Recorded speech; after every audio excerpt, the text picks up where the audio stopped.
Oi, pessoal, tudo bem? Eu vou tentar aqui gravar uma sequência de vídeos, né, para a gente fazer uma revisão para avaliação sobre o conteúdo que a gente está estudando nesse segundo trimestre. Então, eu, na verdade, estou tentando. Depois, se vocês tiverem alguma dúvida, vocês me perguntam lá no WhatsApp e tal, que eu vou ajudando vocês, tá? É, Vocês sabem que o conteúdo do nosso segundo trimestre é sobre os agentes causadores de doenças em plantas. Então, nós temos 4 principais agentes, que são os fungos, bactérias, vírus e nematóide. Eu vou gravar os vídeos parcelado aqui. Vou gravar um sobre bactéria, depois um sobre fungo, e assim por diante. Para ficar vídeos curtos, daí eu posso postar lá no WhatsApp e no Classroom também e enviar para vocês. Senão vai ficar um vídeo muito comprido, né, do conteúdo inteiro, daí vocês podem ir assistindo parcelado. Beleza? Então, preparei uns slides aqui, vou tentar passar, vamos ver se dá certo.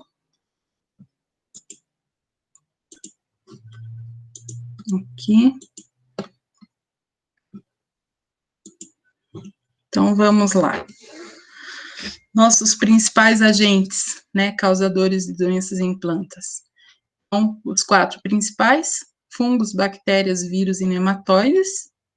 E hoje vamos falar dos fungos. Eu não quero entrar aqui na questão biológica deles, porque vocês têm biologia, né? Vocês estudam o fungo na disciplina de biologia. Mas tem alguns conceitos, algumas características que a biologia estuda que são fundamentais para a gente entender por que os fungos são tão agressivos, né, quando eles causam doenças em plantas, né, na agricultura. Então, vamos relembrar aqui alguns conceitos e entender o que isso faz sentido para nós, né, no controle aí dessas doenças fúngicas. Então, primeira característica que a biologia fala é que os fungos são eucariontes, ou seja, eles têm um núcleo revestido por uma membrana nuclear. Isso significa para nós que eles não são organismos tão simples. Se eles conseguem separar o seu material genético numa estrutura específica e esse material não está disseminado dentro da célula, né, misturado ali com as outras organelas celulares, então eles são seres mais evoluídos. Eles já são seres que conseguem se adaptar melhor às questões ambientais, né? Outra característica importante é que os fungos são aclorofilados e são heterotróficos, ou seja, aclorofilados é que eles não têm clorofila, não têm o pigmento verde que as plantas utilizam para produzir o seu próprio alimento através da luz do sol.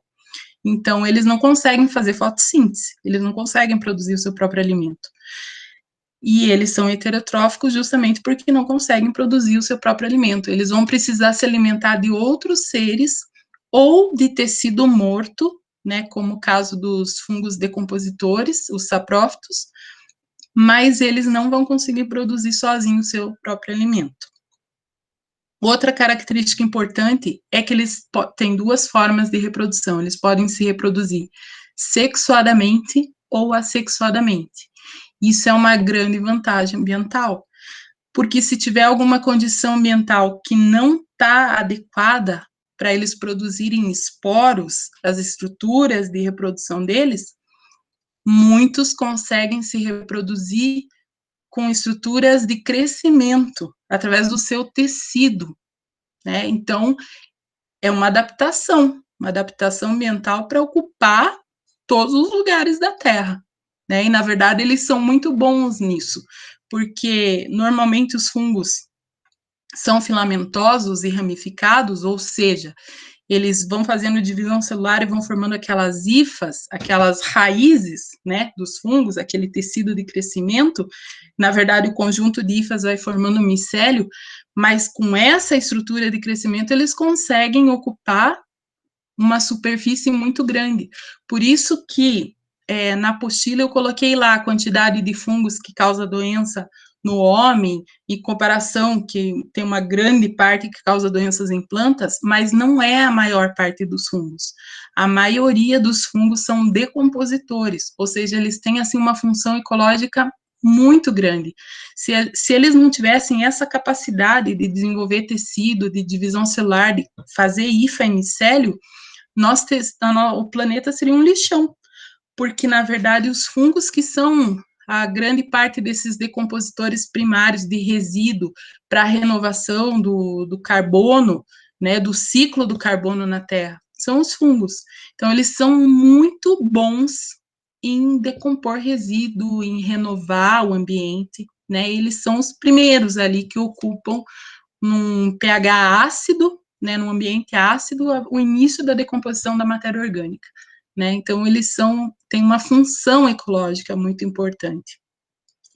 E outra característica é que a parede celular deles é composta ou por celulose, ou por quitina, ou pelos dois. Celulose e quitina são as substâncias assim que nós mais encontramos na natureza, mas são substâncias de resistência.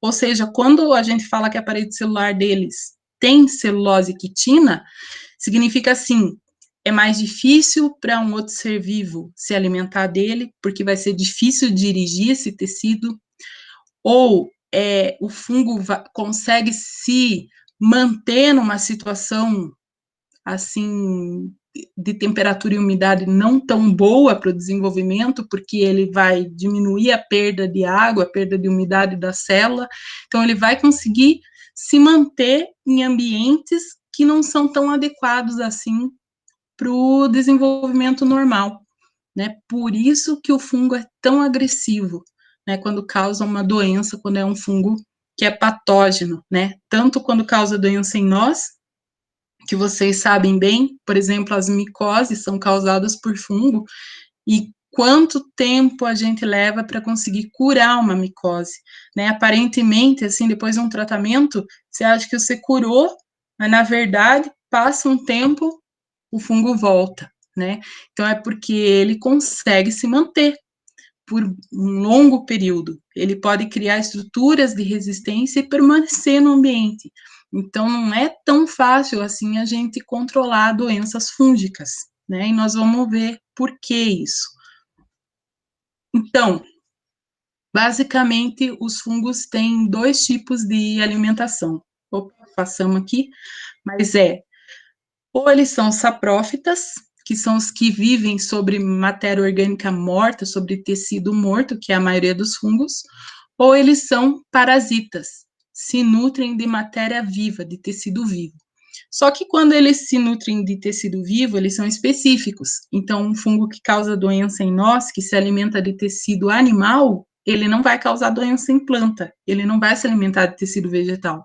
Por isso que os fungos que causam doença em planta não causam doença na gente, né?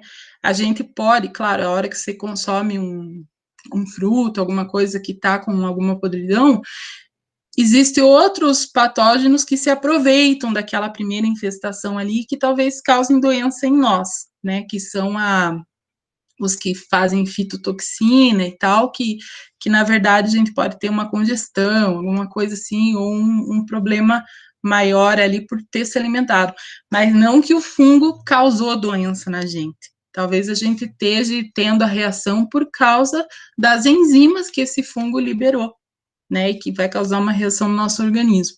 Então, o fungo ele é específico. Se ele se alimenta de tecido de planta, ele não se alimenta de tecido animal. Se ele se alimenta de tecido animal, ele não se alimenta de tecido de planta. Em ambos os casos, sempre o fungo vai liberar uma enzima para poder iniciar a digestão ali daquele tecido que ele está se alimentando, para daí ele conseguir absorver, tá? Então, essa é a forma de alimentação deles. Então, ele basicamente é dividido em duas fases, né? O seu ciclo de vida e o seu crescimento.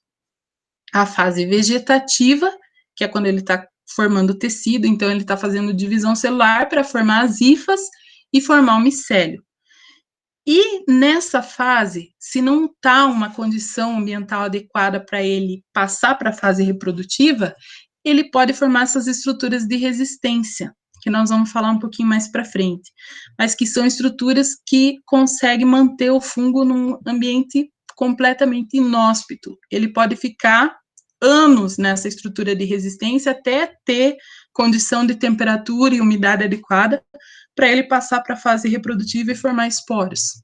Né? Então, se está um ambiente adequado, ele vai para a fase reprodutiva, vai formar os esporos, o esporóforo, que é onde os esporos estão, e vai disseminar essa sementinha aí de reprodução para todos os lugares, né?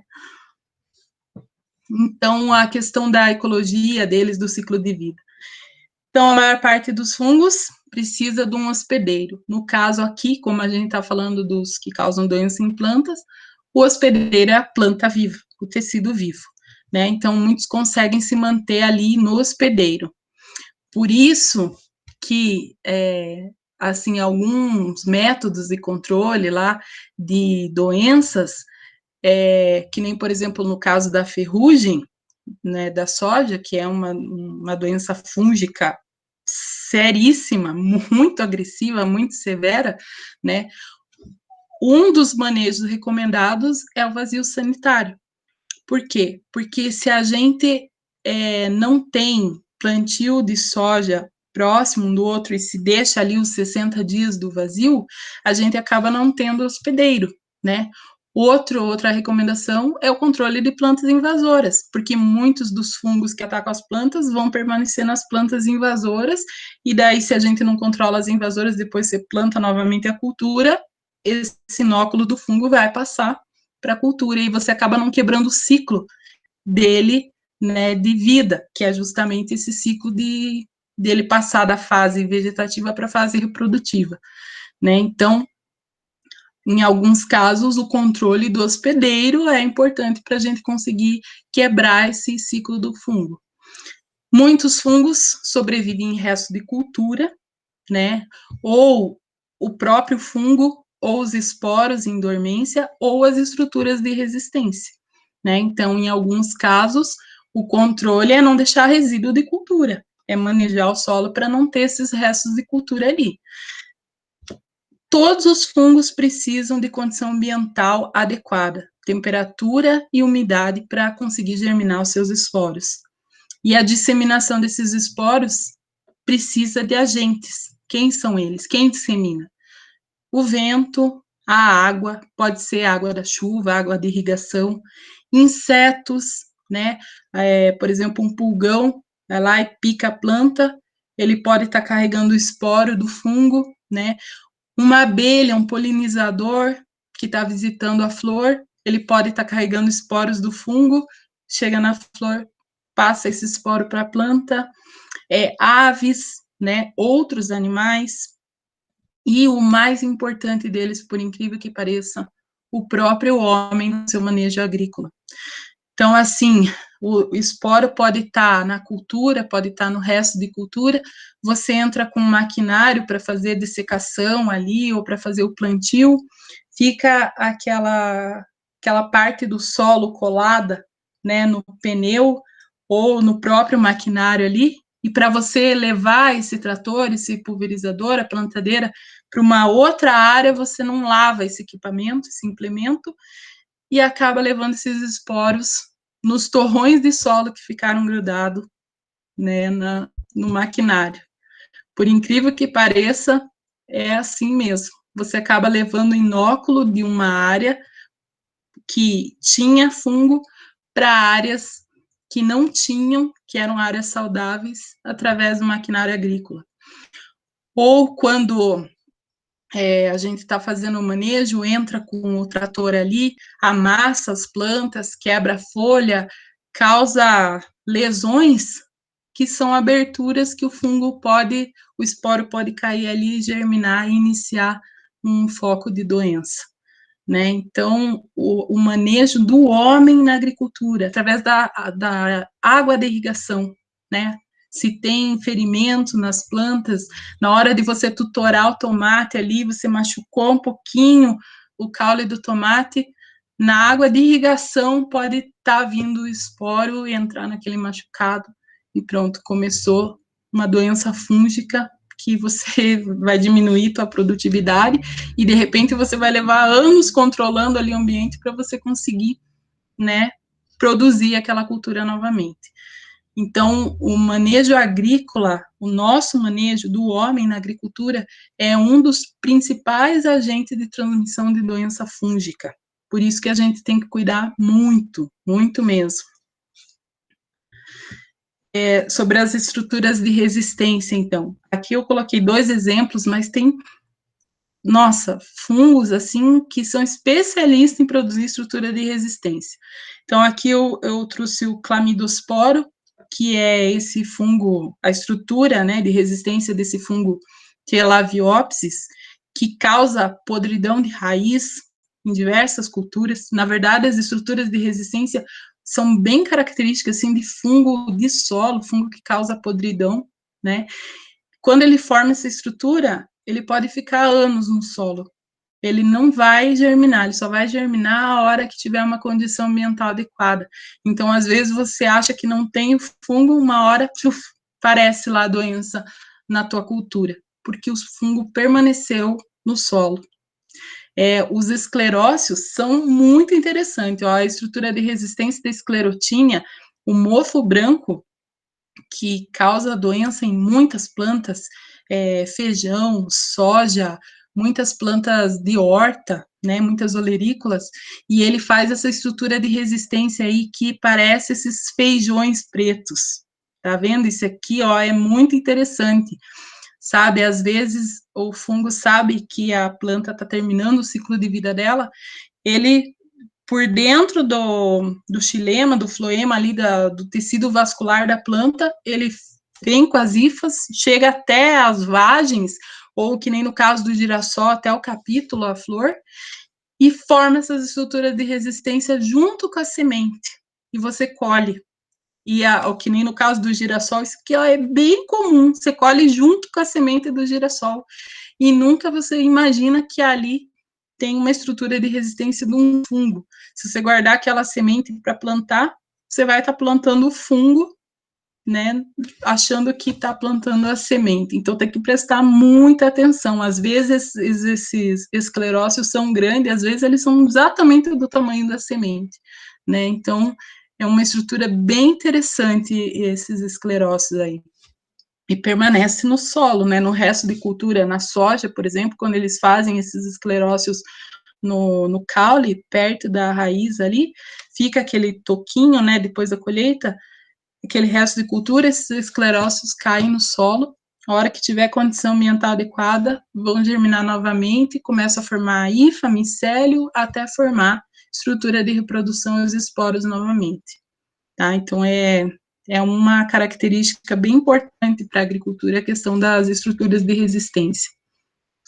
Então, os fungos podem penetrar no hospedeiro a nível subcuticular, ou seja, embaixo da cutícula, né, por exemplo, na folha, ou a nível celular, dentro da célula, né?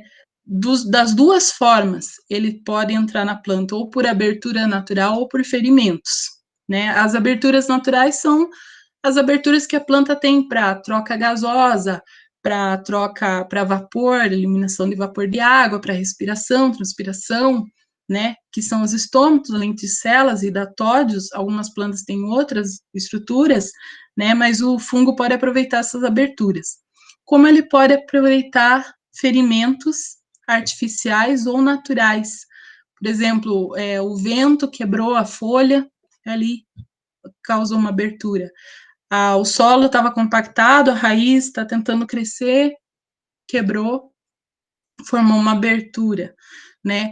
Ou um inseto atacou a planta, fez um ferimento, iniciou uma abertura que o fungo pode se aproveitar para hospedar, né? Para ele entrar no seu hospedeiro, né? Ou, que nem eu falei, pelo manejo agrícola, você lá entra com o trator, amassa algumas plantas, ali pode começar o inóculo de uma doença, né? Então, o fungo, ele é bem oportunista dessas aberturas na planta. Aqui, para vocês verem um pouco as aberturas naturais, né? o estômago, que são para as trocas gasosas, as lenticelas também é troca gasosa, respiração e tal, mas são em tecido mais lignificado, suberizado, que são esses tecidos que não é tecido mole da planta, não é tecido verde, né? Então, no caso de tronco, caule, que está enrijecido, né? Onde tem as lenticelas. E os hidatódios são essas aberturas, normalmente para questão de vapor de água, para transpiração, né? Para questão do orvalho da planta. Então, o fungo, ele vai... O esporo, na verdade, do fungo vai entrar em contato com o tecido da planta, vai ter uma condição adequada de umidade e temperatura, ele vai iniciar a germinação. Iniciou a germinação, vai crescer hifa e micélio, né? O conjunto das hifas vai formar o micélio, que é o tecido de crescimento do fungo. A hora que o fungo perceber que tem uma abertura, seja ela natural ou artificial, né, ele vai causar um inchamento dessa hifa e vai invadir a planta. Então, na verdade, lá no primeiro trimestre, né, um pouco da apostila trouxe a questão da resistência da planta a esses ataques. A planta, ela não é completamente inativa ao ataque do fungo. É que o fungo é muito agressivo mesmo, mas ela tenta se defender. Então, normalmente, o que acontece? Aquela mancha que a gente vê na folha, na verdade, não é o fungo que causou aquilo, é a planta. Porque quando o fungo entra numa abertura, ele vai liberar as enzimas dele para começar a se alimentar da planta, né? Essas enzimas vão causar uma reação, e a planta, a primeira reação dela é: vamos matar as células que estão em volta para fazer com que o fungo permaneça ali naquele lugar e não consiga se espalhar por todas as células. Então, por isso que forma assim, uma mancha, né, que depois, às vezes, aquele tecido fica morto ali, necrosado, fica aquele tecido marrom, às vezes até cai e forma um furinho. É porque a planta tentou matar as células que estavam em volta do fungo para limitar a ação dele, né, só que às vezes ela não consegue, às vezes o fungo é muito agressivo e acaba que não dá tempo dela matar as suas células e o fungo já invadiu, já tomou conta da folha toda ou do caule, onde ele ocupou o seu espaço ali, né. Essa imagem eu coloquei na apostila para vocês saberem que os fungos são classificados pela sua estrutura de reprodução. Então, eles normalmente são divididos de acordo com a movimentação dos esporos. Tem alguns que os esporos são imóveis, não se movimentam de jeito nenhum, só por um agente, pelo vento, pela água e tal. E tem alguns que os esporos têm algum tipo de movimentação, tá? Então, depende muito dessa movimentação dos esporos, vem os grupos ali de classificação. E a forma como esses esporos são armazenados, são organizados dentro desses tecidos ali, vem a classificação dos diferentes grupos de fungos. Aqui eu não vou entrar muito em detalhe, né? Não sei se a biologia vai trazer isso, mas quem for fazer agronomia, com certeza vai estudar essas classificações. Eu aqui trouxe mais a título de curiosidade, ó. Então, a gente tem, por exemplo, aqui a classificação, por exemplo, ó, ascoporos, né? Que são classificados dentro desse, tá vendo? É um conjuntinho comprido ali, chamado de asca, e cada esporo é chamado de ascoporo. Ó, um outro exemplo aqui, ó, os conídeos, né? Os conídeos são os esporos pequenininhos dentro desses piquinídeos, que são essas bolsas que se rompem e liberam os esporos. Ó, conídeos livres, por exemplo, fungos que têm a estrutura ali das hifas e na ponta é formado os esporos, né? E assim por diante, tá? Então, cada formato aí que determina o grupo a que pertence aquele fungo, né? Então, aqui eu trouxe algumas imagens de alguns fungos, né? Claro que as doenças fúngicas depois vão ser estudadas em cada cultura, né? As específicas de cada cultura.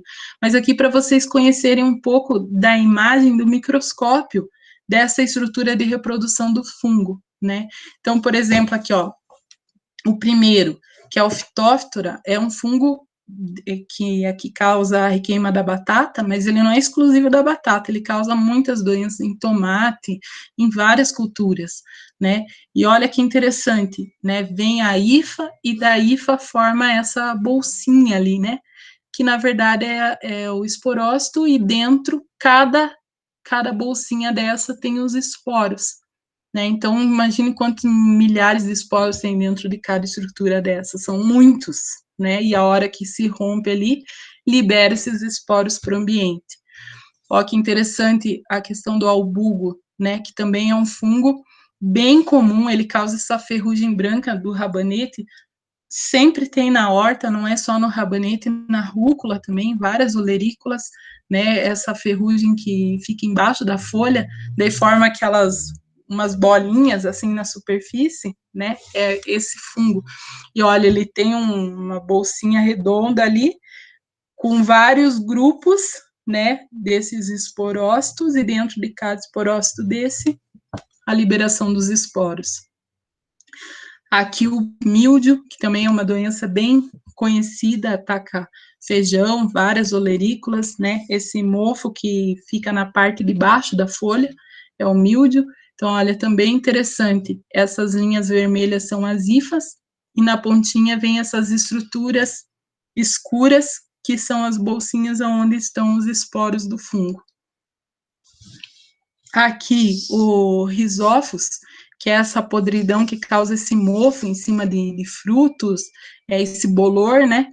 Olha que legal, esse aqui também, se a gente tivesse, né, na aula em sala, daria para fazer a prática, é bem fácil de ver no microscópio, é só pegar o durex e colar um pouco desses esporos no durex e colocar no microscópio, a gente já vê essa estrutura ali do micélio, que é esse tecido branco, e daí a formação desses esporos nas pontas das hifas. Bem interessante de ver no microscópio. O oídio, que também é esse mofo, só que daí agora na parte de cima da folha, né? Então, olha que interessante, vem as hifas e forma esses conidióforos aí, essas estruturas cheias dos esporos, né, na ponta das hifas. A ferrugem da soja que forma esses uredósporos, né, o nome dessa ferrugem. Então, cada fungo tem o seu nome específico, né, eu também não sei o nome de todos, né, mas aqui forma essas bolsas, né, e dentro desses uredósporos que estão os esporos. Aqui o carvão do milho, que deforma a espiga, né, deforma os grãos da espiga, às vezes forma umas estruturas escuras, fica um negócio bem esquisito, né, também é um fungo. Olha que interessante, os esporos dele é como se tivesse uma reentrância, né, no meio do esporo, também é um tipo diferente, né. O botrytis, que é esse mofo cinzento, também é um mofo escuro, várias frutas, várias plantas tem essa podridão, né, característica dessa podridão negra que a gente fala, ó, que a estrutura de reprodução dele é no formato de uma arvorezinha, né. A alternária, a pinta preta é comum em várias culturas também, forma essas manchas com esses anéis, né, e o formato do esporo dele, ó, tá vendo essas estruturas compridinhas com os esporos dentro dessas estruturas. A fumagina, esse mofo escuro que aparece em limão, laranja, tangerina, né? Lembra, eu já tinha comentado com vocês sobre a fumagina, que na verdade o que inicia essa formação da fumagina é normalmente o pulgão, a mosca branca, aqueles insetos sugadores da planta, né? Então ele suga a planta para sugar a seiva e defeca na superfície ali a substância açucarada que ele sugou da seiva da planta. Essa substância é onde o fungo vai se nutrir e ele cria esse tapete preto em cima da folha. Né? Então, diminui a fotossíntese da planta e com o tempo diminui a produção, afeta bastante a planta. Mas, na verdade, o controle principal não deve ser o fungo, deve ser o inseto. a hora que elimina o inseto, já diminui o fungo na planta automaticamente. Né? Aqui outro exemplo, a mancha do tomateiro, que é mancha da batata também, de várias solanáceas, né, do cladosporium. Olha que interessante as hifas, né, essas linhas transparentes, e a estrutura de reprodução nesse formato dessa florzinha, né. E o fusário, que é podridão radicular, ou dumping off, esse dumping off é o tobamento, né, então a fusariose, ela causa a podridão bem no colo da planta ali, inicia bem onde é a inserção da raiz com o caule, né, no colo, e daí começa a apodrecer a raiz, às vezes a gente arranca a planta, não tem mais raiz nenhuma, tá apodrecido, e ali como faz um estrangulamento ali no colo da planta, a planta tomba, né? É bem comum em muda de olerícola esse fusário, em horta. E aqui o coletótrico, que causa antracnose, também uma doença super comum, né? Das nossas culturas, taca feijão, soja, várias olerícolas, né? Então, olha que interessante a estrutura de reprodução dele com os esporos também. E a risoctônia, que também é um fungo de solo, também causa podridão de raiz, podridão de caule, tombamento, né? A risoctônia é interessante que ela está dentro de um grupo que não forma esporos, se reproduz apenas pelo micélio, né? Então, os fungos aí, é um fungo assexuado, na verdade, a risoctônia, né? E causa essas podridões. Beleza? Então, é isso. Né? Espero que vocês tenham gostado, né, dessa primeira aula, daí eu vou gravar ainda dos outros agentes, né, e tentem fazer a atividade de avaliação, beleza? Qualquer dúvida, passem aí para mim no WhatsApp que eu vou respondendo aí o que eu souber, beleza? Então, até mais.